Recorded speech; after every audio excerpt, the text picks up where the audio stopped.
Udah kelihatan nggak sih, Rena?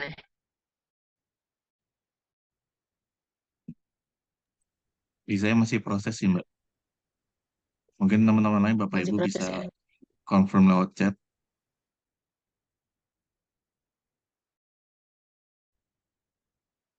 Wait. Kayak masih ding sih di aku. Wait.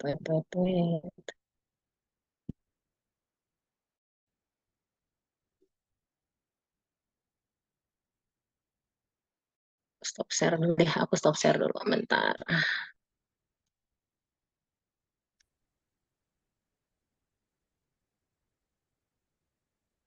Iya, benar.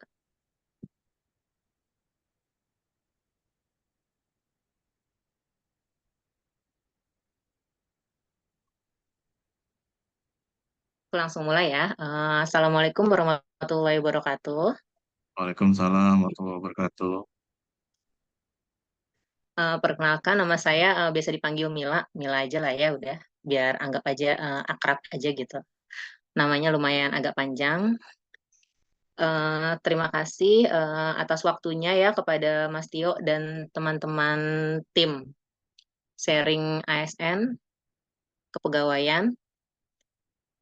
Nah, terima kasih juga udah diundang nih untuk sharing-sharing pengalaman. Mudah-mudahan saya juga masih ingat ya pengalaman yang kurang lebih 1 tahun yang lalu, seperti yang Mas Tio bilang, kurang lebih sekitar Juli atau Oktober ya kalau nggak salah ikut UKOM-nya itu, terus SK-nya itu baru keluar mungkin awal tahun ini ya.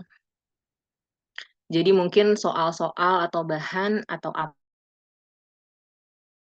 yang tahun 2023 ini beda-beda dikit lah ya. Kalau tidak salah tuh sempat lihat Telegram, ada tuh yang share Google Drive di grup Telegram, contoh-contoh soal work sample test gitu untuk yang UKOM 2023. Pas saya lihat sih kurang lebih beda ya, beda dikit ya, cuma beda kurang lebih hampir sama, cuma beda dikit lah sama UKOM-UKOM yang 2022. Jadi hari ini kita banyak diskusi aja kali ya, bagi sharing juga, feel free nih kalau di tengah-tengah nanti ada yang mau tanya atau interupsi atau malah mau bantuin sharing-sharing juga nih. Jadi saya nggak sendirian nih di sini. Izin juga mohon maaf Bapak Ibu, saya off camera ya. Oke, lanjut kita ke jadi uji kompetensi ini dibagi dua. Ada yang pra uji kompetensi sama uji kompetensinya. Pra uji kompetensi itu isinya DRH sama work sample test. Nanti di DRH itu kita ngisi data diri seperti standarnya daftar riwayat hidup lah ya. Ada data diri, engage lah tentang diri kita sendiri, pendidikan terakhir, pendidikan dari SD, SMP, SMA, kuliah, S1, S2, atau bahkan S3, pelatihan, pengembangan kompetensi, sama pengalaman jabatan kalau misalnya ada. Nah, terus work sample test itu, jadi di dalam pra uji kompetensi itu kalau nggak salah ada 3 sheet. Sheetnya itu yang DRH tuh ada 2. DRH tentang isian riwayat hidup kalian sama pendidikan, pelatihan seperti pengembangan kompetensi. Nah, kalau yang ketiga, kalau nggak salah yang ketiga itu work sample test, itu isinya itu, nanti work sample test itu kalian isi untuk nanti dituangkan dalam PowerPoint yang akan Bapak Ibu presentasikan. Ya, work sample test itu isinya tuh kurang lebih ada 2 ya, pemahaman kerja saat ini sama proyeksi pemahaman kerja di masa depan. Nanti kita lanjut ke situ deh. Nah, terus uji kompetensi itu kan pertama pra uji kompetensi sama uji kompetensi. Nah, kalau pra uji kompetensi yang tadi sudah saya jelaskan, terus kalau uji kompetensinya itu ada 2, presentasi dan wawancara. Presentasi dari hasil work sample test yang dituangkan dalam PPT yang Bapak Ibu bikin. Bapak Ibu rancang sedemikian rupa agar paham dan dipahami. Wawancara itu nanti yang menggali lebih dalam lagi. Jadi asesornya tuh, pengujinya itu nanti menggali apa yang sudah Bapak Ibu tuangkan ke dalam PPT yang sudah dibikin dari work sample test itu. Nah,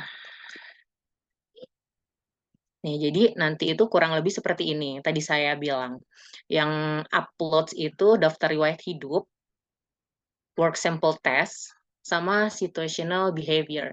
Jadi di daftar riwayat hidup itu ada sheet ketiganya itu tentang situational behavior. Isinya seperti yang terlihat di situ ya. Nanti ada pertanyaan, misalnya nomor 1 nih, ceritakan situasi di mana ketika Anda wajib menjaga kerahasiaan. Seperti itu. Nah, terus di bintang yang pertama, tuliskan garis besar situasinya seperti apa. Jadi, kalau menurut kami sih, di situational behavior ini, tidak ada jawaban yang benar atau salah yang pasti ya. Ini kan bagaimana eh, Bapak Ibu bekerja, Bapak Ibu yang tahu di instansi Bapak Ibu masing-masing, di instansi teman-teman masing-masing. Bagaimana culture kerjanya, budaya kerjanya, ngerjain apa, seperti apa. Nah, bentar weh. Nah, terus yang nomor 2-nya sama, pokoknya 1 sampai 6 kalau nggak salah, seasonal, ya 1 sampai 6 situational behavior itu kurang lebih isinya ya namanya perilaku situasional ya. Jadi bagaimana kita melakukan, mengerjakan situasi yang sudah diberikan seperti ini gitu, yang tertera di 6 poin ini, terus garis besar situasinya itu seperti apa sih gitu. Terus peran atau tindakan yang mesti kita ambil si yogianya tuh harus kayak gimana sih gitu. Terus dari situasi, peran atau tindakan itu hasil akhirnya tuh kayak gimana nih gitu. Pokoknya intinya sih saya sih nangkepnya situational behavior ini yaitu tidak ada salah benarnya, tidak ada salah benar. Jadi asesor itu hanya ingin menilai kita apakah kita layak di posisi yang baru nanti, which is case aku ini kan dari ahli pertama ke ahli muda. Bagaimana kita bisa menemukan dan menghadapi masalah, bagaimana situasinya, kan kita yang tahu ya di instansi Bapak Ibu masing-masing. Ya tuangkan aja, jelaskan aja panjang lebarnya, ups and downs-nya, lalu peran kita tindakan apa atas masalah tersebut. Nah, endingnya kan nanti hasil akhir nih, result-nya tuh apa nih dari peran ada tindakan yang sudah dilakukan itu. Ya namanya juga situational behavior ya. Di Indonesia tuh gimana sih perilaku kita based on menghadapi situasi A bagaimana, kalau situasi B bagaimana, situasi C bagaimana. Ini juga kan masing-masing punya jawaban sendiri pasti ya, kreativitas sendiri. Dan kembali lagi ke tidak ada jawaban yang salah atau benar ya. Intinya pahami apa aja apa yang kalian kerjakan atau yang sudah dikerjakan. Nah, nanti tuh ini yang mesti diupload nih daftar riwayat hidup. Jadi ada hmm, yang diupload nih 3 ini, DRH yang tadi sudah saya jelaskan tentang diri masing-masing Bapak Ibu, situational behavior sama work sample test yang dituangkan dalam PPT. Nih, work sample testnya kurang lebih seperti ini Bapak Ibu untuk yang ahli muda. Saya lihat di yang tadi saya bilang di Google Drive yang untuk UPOM 2023 kurang lebih sih kayak gini ya. Meskipun ada sedikit beda ya. Nah, di sini tuh dia itu nomor nih, pemahaman kerja saat ini kan sama pemahaman kerja di masa proyeksi di masa depan. Nah, misal nomor 1 sebutkan pekerjaan atau tugas yang Anda lakukan saat ini minimal 5. Misal Bapak Ibu analis S5 aparatur pastikan ahli pertama gitu. Terus saat ini misal ngerjain sesuatu yang in charge dikerjakan sama Bapak Ibu. Misalnya, Bapak Ibu ngerjakan RB lah, KP, KB, organisasi tata laksana, SKP, apa ya, mutan, JF, Tubel, IBEL, gitu. Itu Bapak Ibu mention aja di sini, di nomor 1 ini, ya kan minimal 5 tuh, minimal 5. Nah, Bapak Ibu apa, ya sesuai Bapak Ibu mengerjakan apa ya di instansinya. Nah, lalu dua misalnya tentukan satu tugas yang ini dibahas. Nih, dari yang Bapak Ibu sudah jelaskan di atas, yang nomor 1, poin 1 maksudnya, di nomor 2 ini, jadi Bapak Ibu pilih nih yang mau dibahas. Saran saya sih yang dikuasai Bapak Ibu ya. Jadi misalnya nomor 1, Bapak Ibu tadi menjelaskan Maaf ya Ibu nih kayak internetnya. Iya. Lanjut, Mbak. Aja udah dua itu yang bisa dibilang nomor satu bapak ibu yang mau di bapak ibu Mbak aja Mila, ya kerja tim gitu yang enak. Mm-mm. izin Mbak Mila, kayaknya suaranya agak putus-putus. Mungkin yang saya screen dari aku gimana? Jadi nanti koneksinya lebih stabil barangkali. Oke oke oke Oke, gitu ya. Coba aku kirim ya. ke kamu ya. Bentar. Oke, Mbak. Udah tuh Mas Tio.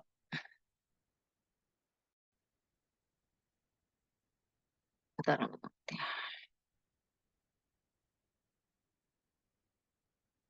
bentar dulu. Bentar. Kerjaan yang sekiranya rutin gitu biar enak dan bisa jelasinnya. Karena next tuh nanti tugasnya itu disuruh bikin alur gitu, alur dari tugas yang ingin Bapak Ibu bahas di pilihan nomor satu tadi. Nih, contoh nomor tiga tadi kan nomor satu pilih tuh dari lima yang Bapak sebutkan, minimal lima maksudnya. Nomor dua itu salah satu dari lima itu yang the most banget deh yang kira Bapak Ibu bisa menjelaskan. Nah, yang nomor tiga tuh susunlah tuh alurnya kerjaan atau tugas pekerjaan yang Bapak Ibu pilih di nomor dua tadi. Nah, misalnya mungkin ya nomor satu salah satunya ada pengembangan kompetensi, misal pengembangan kompetensi salah satunya kan analisis dan aparatur mengerjakan pengembangan kompetensi juga kan Bangkom. Nah terus nomor dua udah nomor duanya kita pilih pengembangan kompetensi. Nah nomor tiga alurnya misalnya pengembangan kompetensinya kayak mengadakan apa ya workshop gitulah untuk pegawai. Nah, alurnya tuh mengadakan workshop itu gimana ya? Kalau menurut saya dan kemarin saya kerjakan sih, nggak tahu ya salah atau benar, cuman kan di sini kan benar-benar menggali potensi Bapak Ibu, apakah layak di ahli muda gitu. Kemarin sih saya bikin flow, misalnya contoh ya mengadakan workshop untuk pegawai, pengembangan kompetensi pegawai. Nah, terus prosesnya itu misalnya workshopnya temanya apa, workshopnya temanya apa, setelah itu koordinasi dengan pimpinan, kalau pimpinan oke misalnya deal, setelah deal koordinasi dengan tim, jangan lupa juga menentukan waktu, tempat, tanggal, gitu-gitulah sampai akhirnya itu workshop dan berjalan gitu. Sampai akhirnya ada laporan workshop dan monefnya segala macam kayak gitu. Pokoknya ada alurnya seperti itulah. Bagaimana alur kerja Bapak Ibu. Makanya yang tadi saya bilang better sih pilih yang sekiranya Bapak Ibu menguasai di kerjaan rutin Bapak Ibu. Karena nanti tuh bakal digali tuh ditanya-tanyain tuh sama pengujinya. Ini kenapa begini, kenapa begitu gitu. Lanjut nomor 4 misalkan, jelaskan aturan formulir yang digunakan serta pihak stakeholder yang terlibat dalam pelaksanaan. Ini itu nomor 4 misalnya apa ya kemarin ya saya ya. Ini kan permasalahannya mungkin beda-beda ya di tiap instansi kementerian. Kira-kira di sini kan ada nomor 4 tuh aturan de formulir. Misalnya yang pertama itu aturan yang digunakan misalnya apa? Entah peraturan permen apa gitu. Nah, terus formulir yang digunakannya apa? Formulir yang disebut di permen berapa gitu. Nah, terus pihak atau stakeholder yang terlibatnya itu apa? Mungkin ya contoh kecilnya aja ya, misalnya aturan yang digunakan permen peraturan menteri apa gitu. Nah, terus formulirnya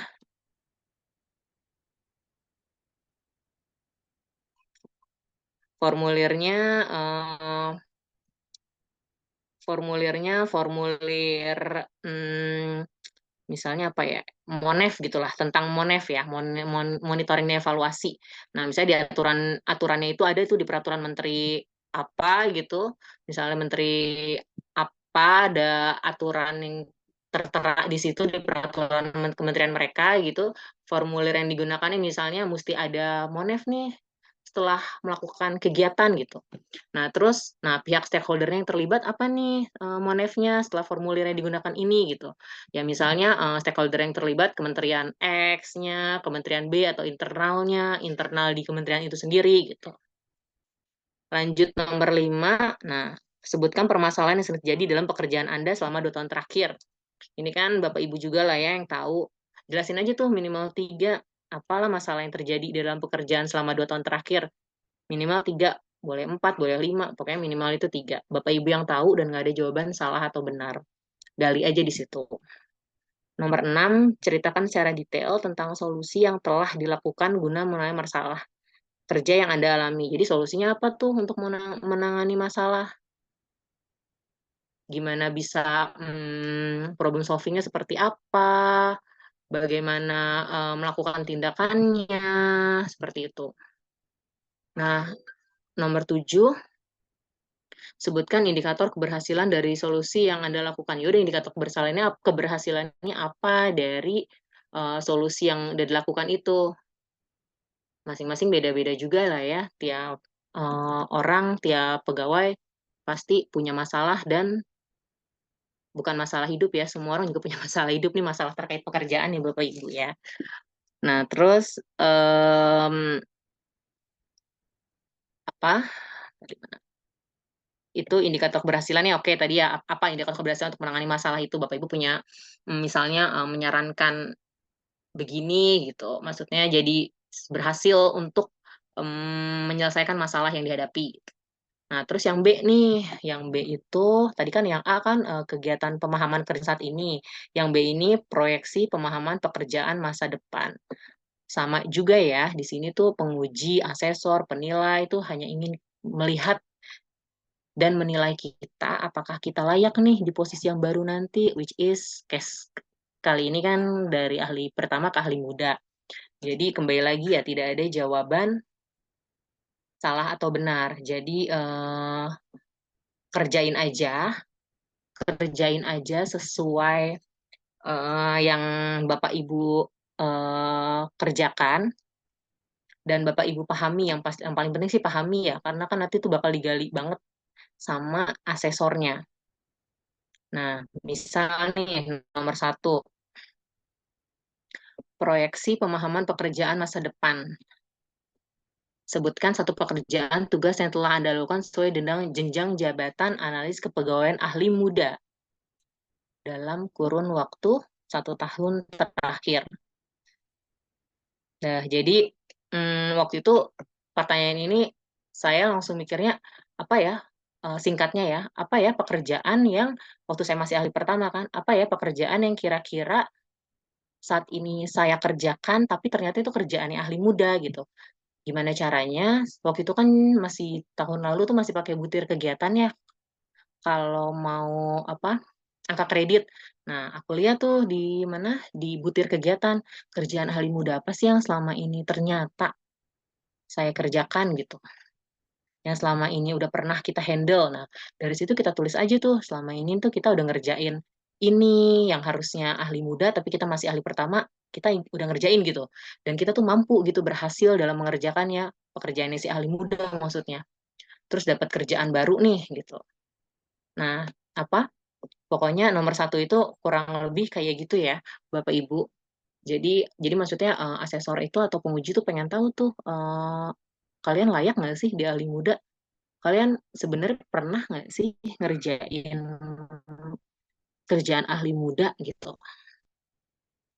Nah, terus yang nomor 2 itu, jelaskan potensi permasalahan yang akan muncul dalam pekerjaan yang Anda lakukan, dari pekerjaan yang Anda lakukan di ahli muda di nomor 1 tadi itu misalnya. Ada tuh muncul, kira-kira potensi permasalahannya apa ya gitu, kira-kira yang muncul. Nah, nanti kan Bapak Ibu, misalnya mengerjakan kerjaan yang ahli muda, misalnya dapat kerjaan, dapat tambahan kerjaan baru dari, atasan Bapak Ibu gitu kan. Nah, kerjaan itu kira-kira bisa nggak Bapak Ibu, mengerjakannya, ekspektasi atasan itu, mmm, kira-kira bisa Bapak Ibu, tuntaskan nggak, selesaikan nggak gitu. Nah, misal, ahli pertama gitu kan, SKP ahli pertama, isiannya kan case kit gitu ya, matriks peran hasil misal. Di SKP ahli pertama Bapak Ibu mengerjakan A, B, C, D, E misalnya. Nah, sekarang pas dapat kerjaan nih, mengintervensi kerjaan atasan Bapak Ibu. Ahli muda bisa jadi kan ngerjainnya jadi F, G, H, I, J, atau malah banyak nambah A, B, C, D, F, G, H, I, J gitu kurang lebihnya. Nah, dari situ nanti potensi permasalahannya apa tuh yang muncul dalam pekerjaan Bapak Ibu. Nah, itu dijelasin aja di situ. Kira-kira apa potensinya. Ya, Bapak Ibu harus tetap paham aja lah, karena kan ini nantinya akan digali ya sama pengujinya. Penguji itu benar-benar gali. Kalau ini gimana? Kalau nanti ini kayak gimana? Jadi, saran saya sih, apa yang udah Bapak Ibu tuangkan di dalam pekerjaan ini, nanti akan dituangkan ke PPT untuk dipresentasikan. Saran saya sih pahami aja, ngerti gitu maksudnya. Jadi takutnya pertanyaannya kemana-mana, tapi kan lebih di inline ya, masih Bapak Ibu masih paham lah. Lanjut nomor tiganya, jelaskan ide atau solusi yang akan dilakukan dalam upaya menangani permasalahan pada soal nomor 2. Ya udah, kira-kira ide atau solusi Bapak Ibu yang akan Bapak Ibu lakukan tuh apa setelah masalah ada potensi permasalahan tuh yang akan muncul. Nah, idenya apa, rancangan idenya, rancangan solusinya apa, bisa tuh di apa? Di mention di situ, Bapak Ibu jelaskan di situ. Nomor empatnya, ya jelaskan dampak terhadap unit kerja institusi jika ide solusi yang Anda kembangkan diterapkan. Nah, dampaknya apa? Setelah Bapak Ibu memikirkan solusi itu, dampaknya apa tuh bagi organisasi?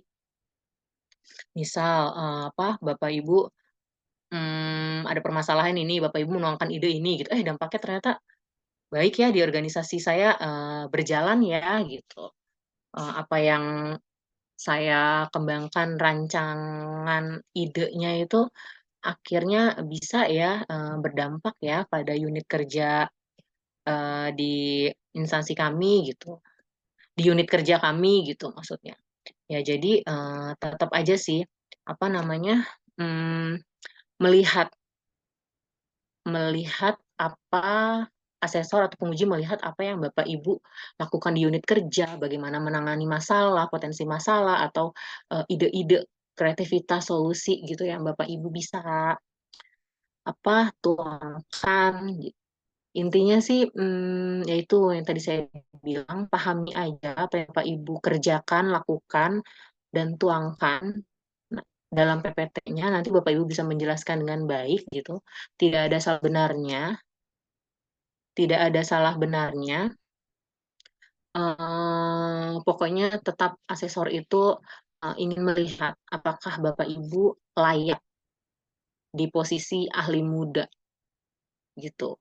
Yang which is kerjaannya pasti bakal lebih apa, menantang, challenging dari ahli pertama gitu. Ahli pertama misalnya hanya, draft surat ya kan, misal ya draft surat, bikin, nota dinas seperti itu. Nah, ahli muda kan udah tahapnya tuh udah bisa menilai menilai verifikasi lah ya, verifikasi atas surat itu apakah, ada kesalahan, typo, segala macam. Pokoknya, tetap satu, mmm, lakukan apa yang Bapak Ibu pahami, kerjakan apa yang Bapak Ibu pahami, intinya, nanti bakal digali tuh sama asesornya, gali lebih dalam bagaimana untuk menangani masalahnya jika di jenjang ahli muda.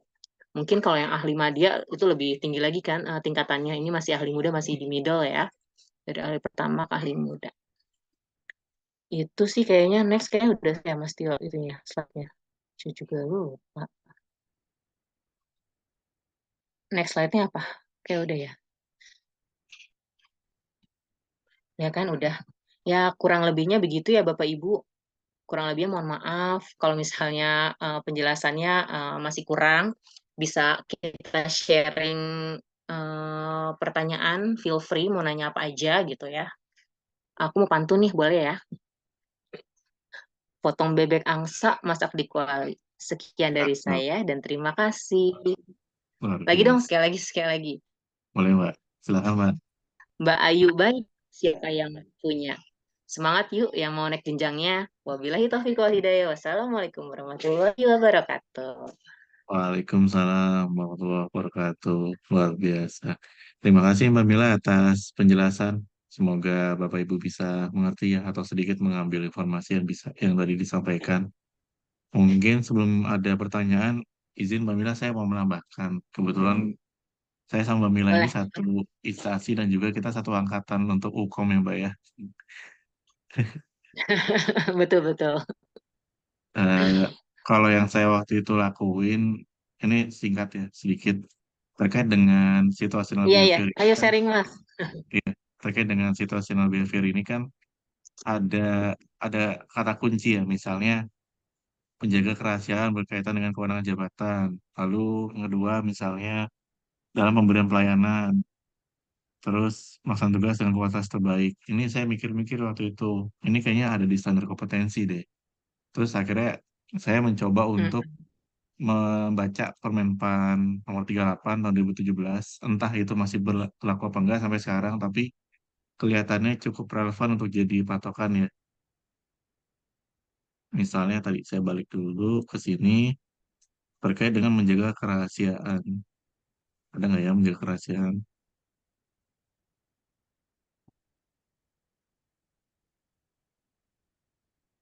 Kayaknya ada deh, coba. Kayaknya ada deh paling atas Mungkin ya. oh ini Pariman Sospul ya. Ini udah. Oh ya, sebelum masuk ke itu mungkin ketika kita mau naik muda, biasanya level kompetensinya itu sekitar 2 sama 3 ya, tapi dominan ke 3. Sebentar saya Mm. carikan ya Bapak Ibu. Ini JPT Pratama, Jabatan Administrasi, Jabatan Pelaksana, Jabatan Fungsional Utama, ini Madya. Nah, ini Madya dia levelnya lebih dominan ke 4. Jadi, eh, apa ya tadi ya, situational behavior ini mungkin bisa kita arahkan jawaban kita untuk menyesuaikan level kompetensi ini. Tapi harapannya sih genuine ya, asli, dan tidak dibuat-buat. Kalau misalkan kita buat-buat pas wawancara itu pasti kita akan ketahuan. Nantinya kan kita akan dikejar terus nih sama pewawancara sampai benar-benar kita nggak bisa ngejawab. Yang penting kita punya dasaran kenapa kita menulis itu dan seperti apa. Karena sebenarnya kalau yang ini itu saat wawancara nggak begitu ditanyakan ya Mbak ya, situational behavior ya. Kalau yang tanyakan itu Mm-mm. yang Nggak workshop terlalu test, ditanya sih ya. yang Tadi workshop test workshop yang tes. misalnya ahli muda nih, ahli muda yang nomor 3, ahli level 3. Misalnya terkait dengan pelayanan, pemberian pelayanan ya. Nah, misalnya ini nih. Dengan terkait dengan pemberian pelayanan, Bapak Ibu bisa menceritakan kondisi dan situasinya sesuai dengan level yang 3 ini. Kita sudah sejauh mana sih? Apakah kita sudah memahaminya atau kita sudah menggunakan keterampilan kita atau seperti apa? Waktu itu saya menyesuaikan jawaban saya dengan level kompetensi yang level 3 ini. Karena apa ya? Saya rasa itu akan sedikit membantu sih. Terus juga alhamdulillah sih waktu itu hasilnya juga lumayan sih, nilai ujian akhir saya juga cukup cukup tinggi ya kalau kelihatannya. Tapi yang penting lulus sih, itu aja yang penting Iya, lulus. Mas. Mas Tio tuh cukup tinggi memang. Paling tinggi kayaknya di antara kita semua. Iya. Nah itu terus eh, kalau dari saya pribadi sih menyesuaikan level kompetensi yang level 3 ini. Kalau misalnya bapak ibu di sini ada yang madya, ya disesuaikan saja situational behavior-nya diceritakan, disesuaikan dengan level yang keempat. Tapi tadi kembali harapannya tidak ada bumbu-bumbu tambahan, jadi sifatnya asli, genuine, dan tidak dibuat-buat. Lalu terkait dengan ini work sample test, tadi kan secara terperinci udah digambarkan oleh Mbak Mila ya. Saya menambahkan sedikit, benar yang dikatakan Mbak Mila tadi, kalau misalnya kita melaksanakan tugas, usahakan itu tugas yang benar-benar kita lakukan dan kita kuasai sampai kita benar-benar hafal peraturan menteri atau peraturan BKN-nya. Karena pewawancara itu akan ngejar kita. Misalnya, saya waktu itu kan terkait dengan analis jabatan dan analis beban kerja ya. Saya benar-benar ditanya sampai ke level perpres. Waktu itu saya pelajarin dan bisa lah dijawab karena memang saya melakukan itu keseharian ya.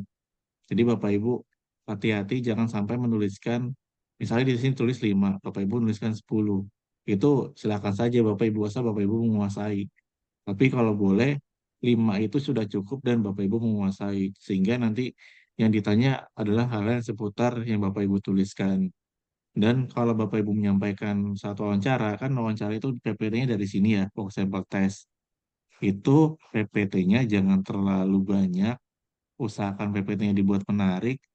Mungkin paling banyak 3 sampai 4 slide cukup lah untuk menggambarkan eh, sekian poin ini kalau buat saya pribadi ya waktu itu ya. Yang jelas kemampuan Bapak Ibu dalam menceritakan storytelling itu juga penting jadinya nanti penguji itu ngerasa akan diajak ngobrol gitu kan dan kita nggak ngerasa seperti sedang ujian. Itu sih kalau tambahan dari saya Mbak Mila.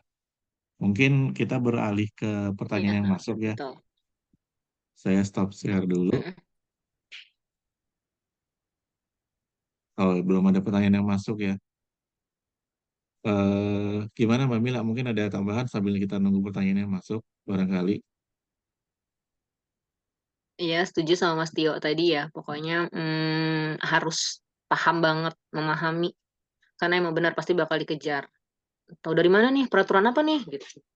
Permen mana nih? Perpres apa nih? Gitu. Jadi kerjakan apa yang benar gitu maksudnya. Nggak benar sih maksudnya ya sesuai lah pokoknya. Kan tidak ada benar atau salahnya. Tapi kalau misalnya pengen mengerjakan itu pokoknya paham banget lah peraturannya boleh kok kalian maksudnya pas lagi wawancara itu pas lagi kan kemarin pada saat kita itu Zoom ya waktu itu jadi wawancara boleh kok kalian mana perpresnya mana permennya gitu ya udah kalian baca aja permen nomor segini zezet baca intinya kalian mengerjakan itu ada dasarnya gitu seperti yang Mas Tio bilang kayak gitu Hmm. Oh iya, ya kemarin ada yang mau ditanya nggak ya. Mm. waktu wawancara sekitar berapa menit Mbak? Kalau Mbak Mila?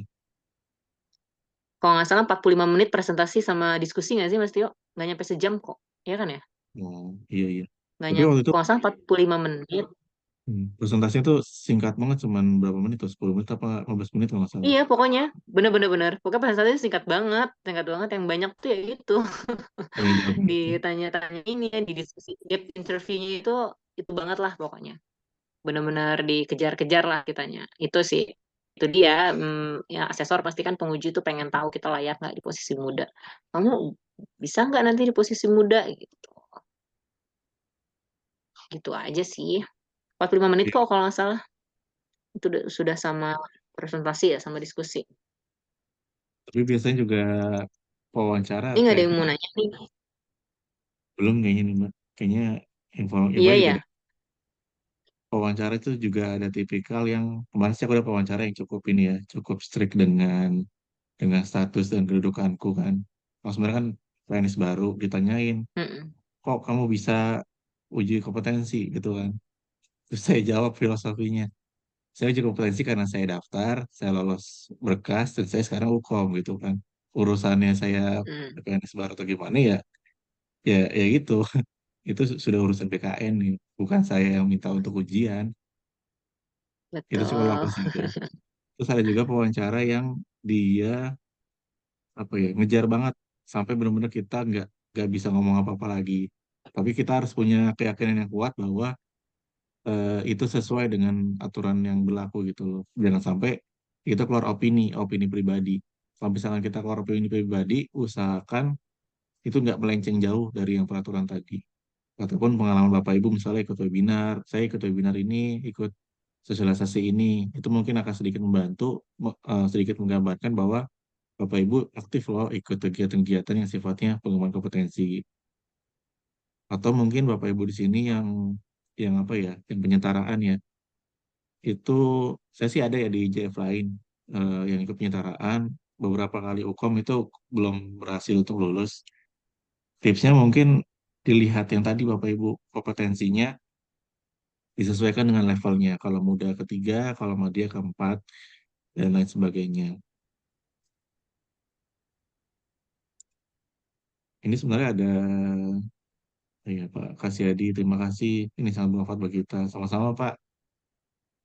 Semoga mungkin Bapak Ibu di sini salah satu dua orang ada yang ikut hukum di pekan depan ya. Kalau nggak salah ada hukum lagi. Harapannya itu sih bisa dimaksimalkan waktunya. Terima kasih Mbak Mila, Mas Tio. Terima kasih juga Bu Maria.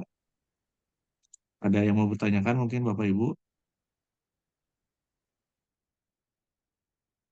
Kalau Mbak Mila ketika UKM ngerasa grogi nggak Mbak di awal? Iya dong, iya banget lagi. Mana bingung lagi posisi di kantor nih itu. Mesti jauh dari meja kerja. Akhirnya ke ruang rapat. Ya itu, kita kan udah deg-degan sebelum masuk breakout room ya. Kalau nggak salah Mas Tio ya, ada breakout roomnya gitu Hmm, kan ya. iya, iya, Jadi nanti kita dipersilakan masuk breakout room, dipanggil, udah deh kita presentasi deh.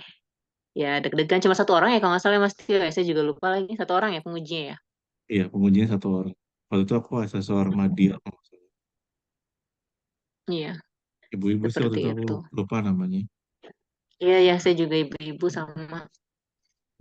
Iya. Terus juga ini Bapak Ibu usahakan sebelum kan ukamnya lewat Zoom ya. Saya sih waktu itu di satu lantai saya juga Mm. ada yang ukom. Ada kendala teknis, mikrofonnya nggak nyala lah, kameranya mati lah. Nah itu Iya Bapak Ibu betul. bisa dikondisikan dulu jauh-jauh waktu ya sebelum mungkin kalau ukamnya jam 8 ya Mm-mm. setidaknya jam 7 tuh udah siap. Terus juga apa sediakan minum di sekitar laptop atau komputer. Jadi kita kan ngomong mulu ya hampir 1 jam tuh ya. Mungkin haus atau apa kita bisa minum. Iya. Hmm. Terus ya paling saya waktu itu pertama apa kedua nggak salah. Pertama sih. Jadi waktu itu tuh jam setengah 7 pagi tuh udah datang, udah nyampe kantor lah. Terus nyiapin ruangan sendiri untuk hukum. Baik. Mm-mm. Ada yang nanya nih Mbak Mila dari Hmm. Bu Dina Andina untuk wawancara dan presentasi itu data yang menyajikan kita atau dari pihak panitia hukum ya. Itu kalau data Kita ya. Data apa sih? ya Data yang menyajikan kita. PPT-nya share maksudnya ya. share screen. Kalau share screen jelas kita sih kayaknya sih. Session kan kita, heeh. PPT Iya, dari PPT. kita. Iya, kita. PPT itu kan dari work sample test yang tadi udah dijelasin kan. Work Hmm, sample test itu dituangkan pada PPT itu dari kita share screen ya. iya. Kayak Oh bikin iya. PPT sebaik mungkin, sejelas mungkin, sesikat mungkin, Hmm. semenarik Kalau mungkin. kalau nggak salah waktu itu juga kan ada batas deadline waktunya ya PPT sama work sample test dan lain Mm-mm. sebagainya itu dikumpulkan kapan. Tapi waktu itu saya ada ubah-ubah dikit sih setelah upload. Jadi mungkin nanti Bapak Ibu kalau misalkan kurang pede kurang yakin dengan PPT-nya minta izin aja misalnya PPT-nya berubah di hari H izin Bapak Ibu penguji saya Mm-mm. PPT-nya berubah nih bolehkah saya share screen sendiri atau seperti apa itu sih kadang kan kalau kita karena waktunya sempit untuk upload kita kurang maksimal ya atau sudah terlanjur di upload jadi ini kayaknya kebanyakan nih slide-nya atau terlalu bertele-tele atau gimana kan nanti bisa disesuaikan saja sih Bu Yap, Andina nih mau ukom ya Bu betul. ya. Baik, terima kasih. Sama-sama Bu, semoga sukses kalau akan melakukan hukum. Ya, hukum menikah jenjang. Amin. Gampang Bu, yang penting mah relax. Kalau udah ini mah relax. Iya, relax. Jangan tegang. Nanti aja pas nunggu hasilnya. Takut Pak Bu. Yang ini bahas yang serem-serem Mbak. Kalau yang bikin gak lulus apa Mbak kira-kira? Menurut Mbak Mila. Oh, Mbak Mila ya keluar. Ada yang masalah jaringan ya. Oh, ya, selamat bergabung lagi Mbak Mila. Kayaknya Iya, lempar ya. iya nih, lempar aku. Apa ada yang Kalau nanya? belum ada yang nanya lagi. Takut Pak Bu dari Bu Dina Andina. Waktu kita UKM ada yang nggak lulus juga ya Mbak ya, satu orang. Tapi dia udah UKM lagi lulus sih. Oh ya, Tipis Mbak. udah. Oh ya, alhamdulillah. Kan apa Iya, nilai minimal 7 tuh. Dia nilainya 69,95 itu kurang 0,05. sama Iya sama itu, ya ampun. sama kredit mirip tuh 0,5.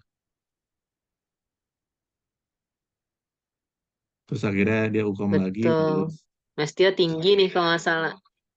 Mas Enggak Tio Mbak, 80-an ya? Apa 90 mendekati 100 ya kayaknya? enggak lah, cuman dikit doang.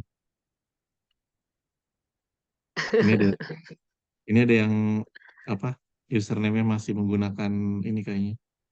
Nama ukom nih, ada Pak Dimas Kurniawan, PJ, dan Bu Anissa Leticia dari BPK. Ini Pak Dimas bertanya, Mbak Mila, izin bertanya, waktu total Yes. presentasi dan Mm-mm. wawancara menurut pengalaman pribadi, itu sih tadi ya Mbak Mila ya. Kalau seingat saya sih Heeh, cuma 45 menit kalau nggak salah. kalau Mbak 30 Mila sampai ingatnya 45 menit kalau nggak salah. 45, kalau saya ingatnya Heeh. 3,5 jam. Tapi waktu PPT-nya tuh nggak sampai 15 menit, Mas, 10 menit.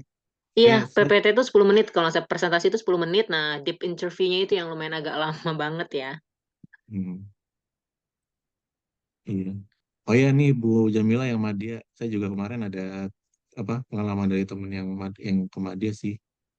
Yang Madia tuh dia lebih dicecer kayaknya karena levelnya sudah tinggi ya.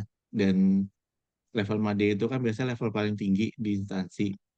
Jadi ya benar-benar akan diuji banget kelayakannya apakah ini cocok untuk menjadi Madia atau seperti apa. Masih Bu itu, Mbak Mila, Bu Wita yang ngurus RB, dia kan ke Madia. Jadi kan Heeh. dia memang memasukkan sampel tesnya terkait dengan RB semua. Jadi ya benar-benar hanya itu saja RB dan SOP. Terus juga sharingnya ditanya juga terkait dengan peraturan-peraturan yang berlaku. Itu sih yang menurut yang bersangkutan itu paling agak bikin kagok ya ketika ditanya peraturan. Terus benar-benar dipelajari dulu peraturannya dan kalau bisa di luar kepala sudah hafal. Pak Dimas, baik terima kasih sama-sama Pak. Kalau tips dari saya dan Mbak Mila, PPT-nya dibuat singkat saja Pak. 10 menit 10 menit itu paling lama ya. 10 menit itu paling lama Mm-mm. sudah harus menggambarkan semua work sample test. Kalau bisa apa jangan jangan bikin celah untuk penguji itu bertanya. Itu sih kalau dari saya. Betul, sama. Sama jangan banyak terlalu kata-kata kali ya di PPPT ya. Lebih mungkin gambar, nanti Bapak Ibu silakan kata-katain sendiri pas lagi presentasi. Pokoknya Bapak Ibu bisa paham lah. Nanti bisa paham sendiri eh, atas PPT yang Bapak Ibu kerjakan pokoknya. Karena nanti bakal digali tuh di situ tuh. Sambil Iya, mereka kan juga nggak ngeliat PPT kita atau presentasi kita, mereka kan pasti ngelihat berkas-berkas kitanya juga yang udah kita submit kan, misalnya word sample testnya versi Word ya kalau nggak salah, iya, situational behavior-nya versi Excel kalau nggak salah gitu. iya. Terus kalau misalnya Bapak Ibu yang di sini penyelenggaraan, ya diusahakan sih sudah menguasai betul ya JFS di aparatur itu ngapain. Dan apa ya, kalau boleh sifat-sifat yang kegiatannya manajerial ataupun teknis itu dikondisikan supaya benar-benar Bapak Ibu yang mengerjakan itu. Misalnya nih, saya nyuruh orang bikin surat, ya, ya nyuruhnya ngapain? Apakah ada didetailkan gitu loh, suratnya itu berupa apa? Apakah ada analisisnya atau seperti apa? Jadi tidak hanya berhenti menyuruh saja, menyuruh anak buah atau menyuruh staff atau menyuruh urusan kerja. Itu sih kalau kemarin Bu Wita sharing ke saya yang ke Madia ya, terutama yang ke Madia. Terus paling ketika wawancara tuh siap-siap aja apa dijatuhkan mentalnya sama penguji. Tapi kalau saya sih sudah biasa ya mentalnya dijatuhin kayak emangnya kamu yakin bisa mengerjakan hal itu ketika kamu nanti naik muda.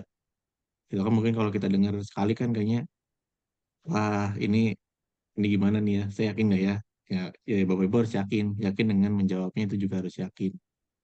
Pun Bapak Ibu ketika menuliskan apa yang akan dikerjakan ketika jenjang berikutnya dalam hal ini muda, itu benar-benar Bapak Ibu sudah melakukan sekarang gitu loh. Jadi nggak ngawang-ngawang. Misalnya nanti saya muda akan membuat peraturan, akan membuat keputusan menteri atau seperti apa. Nanti kan itu masih apa ya, masih belum terlalu jelas ya. Harapannya sih sudah tergambar mau ngapain, ini stepnya ngapain, terus hasilnya kayak gimana gitu. Mungkin Bapak Ibu ada yang mau ditanyakan lagi.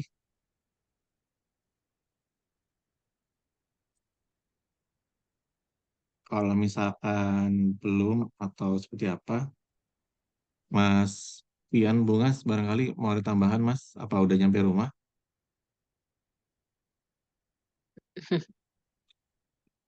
Hmm. Ya Mas, lanjut Mas. Lanjut Masih ya. di jalan. Sibuk nih Mas Pian nih. Oh ya, eh, mungkin sambil nunggu satu pertanyaan terakhir ya, sambil ini juga kita mau menjelaskan terkait dengan sharing ASN kepegawaian. Ya, barangkali Bapak Ibu mungkin sudah join juga di grup tersebut dan sedikit lah mendapatkan manfaatnya. Eh, ya, memang kegiatannya seperti ini Bapak Ibu. Kita tidak menyebutkan nama instansi, kita tidak menyebutkan asal kita siap dari mana.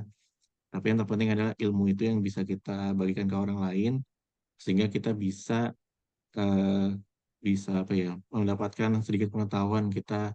Ya, saya banyak sih dapat pengetahuan dari grup itu ya. Lumayan banyak banget kayak kayak terkait dengan peraturan apa, seperti apa, atau bagaimananya. Itu di grup itu lumayan lengkap sih. Terus juga eh, nanti mungkin ke depannya kita akan lebih banyak untuk melaksanakan kegiatan seperti ini. Nanti silakan Bapak Ibu bisa usul saja di grup Telegram kira-kira kegiatan apa nih yang sekiranya cocok. Tapi nanti kita akan sesuaikan dan kondisikan dengan kebiasaan dari teman-teman tim admin sharing ASN kepegawaian. Ini mungkin pertanyaan terakhir ya dari Bu Anissa Leticia dari BPK. Maaf kalau untuk Madya, apa ditekankan terkait kompetensi Madya, misal mengevaluasi dan lain-lain. Mungkin nanti Mbak Bella bisa sedikit menambahkan ya Mbak ya. Saya coba share screen lagi terkait dengan Mm-mm. SKJ tadi ya, standar kompetensi jabatan. Iya, coba Bu. Tadi apa sih pertanyaannya? Nah, dia itu level 4 ya tadi ya. Iya, Iya. maaf kalau untuk Madya, terkait kompetensi Madya, misal mengevaluasi dan lain-lain. Saya ada sedikit PPT sih terkait dengan apa ya, bauran kompetensi. Mungkin saya cari dulu ya Bapak Ibu ya.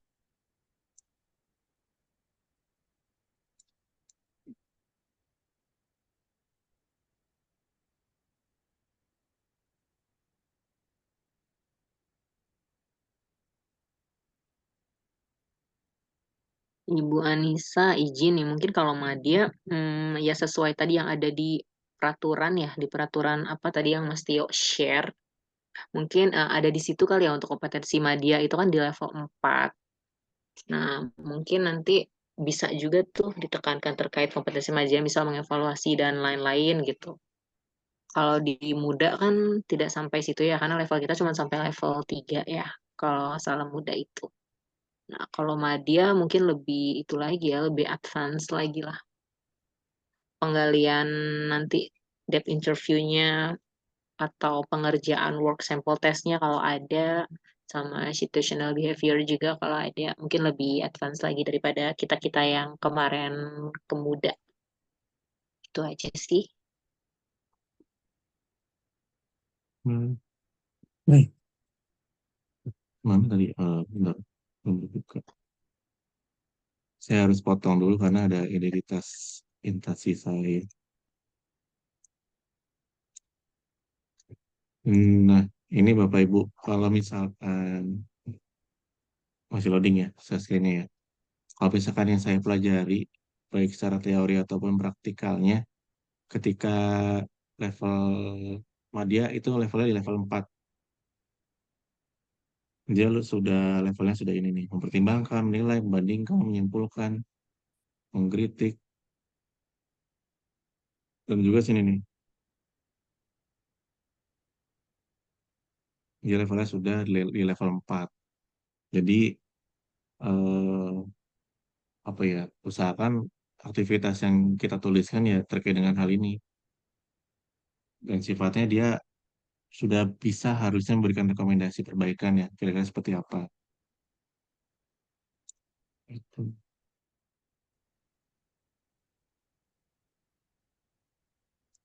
Ini saya stop dulu ya. Dari Bapak atau Ibu Darmania. Kalau untuk UKM ke ahli pertama itu kompetensi seperti apa ya? Nanti mungkin Bapak Ibu bisa buka Permenpan 38 2017 ya. Situ ada ahli pertama, levelnya seperti apa. Kalau nggak salah levelnya dominan kedua, kalau nggak salah. Terus dia uji kompetensi kalau nggak salah ada CBT-nya, Computer Based Test. Eh, Assessment. pokoknya ujian pakai komputer lah, ada ngerjain soal kalau nggak salah. Saya ada teman sih yang kemarin dari jabatan pelaksana ke jabatan fungsional ini, sistem aparatur itu pakai tes tertulis. Sama Itu. CBT itu ya, betul. Mm-mm. Kalau nggak salah kayak gitu, betul. Nah, kalau soalnya bentuknya seperti apa sih, saya sama Mbak Mila mungkin kurang begitu paham ya, kayak seperti apa bentuk soalnya. Tapi yang pastinya nggak jauh-jauh dari apa yang kita pelajari atau permenpannya seperti apa atau bagaimana. Iya, Permenpan, PerKBKN, gitu-gitu sih. Itu tentang manajemen ASN. Paling gitu-gitu sih ya, standar Hmm. pertanyaannya itu. Iya, oke. Kalau misalnya udah nggak ada pertanyaan, Bapak Ibu, kita mungkin singkat ya sharing kali ini ya. Harapannya bisa cepat untuk bisa memberikan informasi tambahan Bapak Ibu yang akan UKOM. Dan semoga di masa depan kita bisa melaksanakan kegiatan seperti ini lagi. Dari Mbak Mila mungkin ke kata penutup sebelum kita tutup, Mbak, terakhir. Eh, Terima kasih aja sih Mas Tio udah diundang nih di sharing-sharing pengalaman. Em, Ya intinya buat Bapak Ibu yang mau ukom pertama, muda atau madya, mudah-mudahan dipermudah dilancarkan, bisa meniti karir lebih apa, lebih tinggi lagi dari sebelumnya. Pokoknya bisa lah menjawab pertanyaan untuk naik jenjangnya. Tips triksnya sih ya itulah pokoknya memahami apa yang dikerjakan di instansi atau unitnya masing-masing. Lalu jangan panik, bikin PPT-nya semenarik mungkin, sesimpel, sesederhana, dapat dipahami. Betul kata Mas Tio, jangan mencari celah untuk bakal ditanya-tanya sama dipancing sama pengujinya. Ya kurang lebih itu aja sih dari aku Mas Tio. Oke, terima kasih Mbak Mila atas kesempatan dan waktunya, dan juga Bapak Ibu yang berkenan hadir.